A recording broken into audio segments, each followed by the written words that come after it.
We're going to make a peanut butter buttercream frosting. This is one of those recipes. I was making a peanut butter cake and I wanted a peanut butter icing to put on top and then a chocolate drizzle. And I just kind of threw ingredients together and it worked the first time, which that rarely happens. So we're gonna make it really quickly, and I'm giving this recipe its own video because I want to use this frosting for a lot of different things. And you'll see those coming up over the next little bit. But we're going to start with butter, and I basically have 8 ounces of butter, and I'm going to do this just like a buttercream frosting. So, and my butter is not very soft. Okay, so I'm just going to blend it up a little bit to soften it. I was going to blend it a little bit to soften it, but it's so loud. I'm going to do that, and then I'm going to add 1 cup of Sukrin melis, and this is just powdered sugar. It's low carb powdered sugar. It's a blend of erythritol and stevia, and so I don't count carbs for this.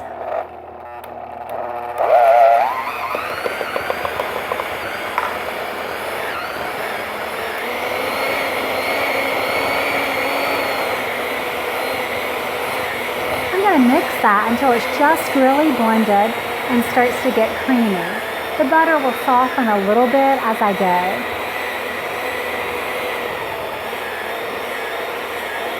Now, a traditional buttercream starts with butter and confectioner's sugar. Okay, so I've blended up the butter and the confectioner's Sukrin, the low-carb Sukrin. And keep in mind, I'm using salted butter. And that's really important. If I wasn't using salted butter, then I probably would want to add some salt to it. I'm also using some salted peanut butter. First time I made it, I used unsalted peanut butter. And so I added a ½ teaspoon of salt.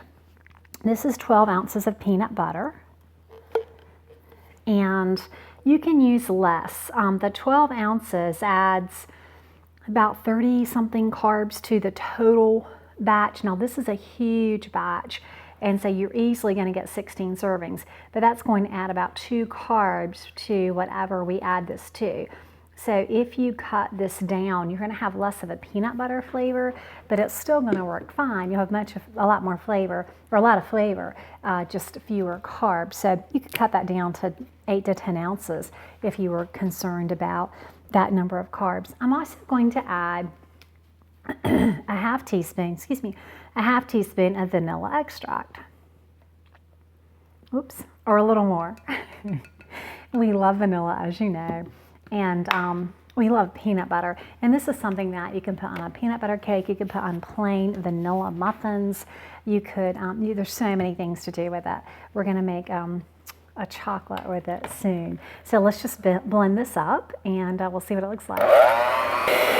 As I've been blending it, I've been scraping it down, and so it's just a nice thick buttercream.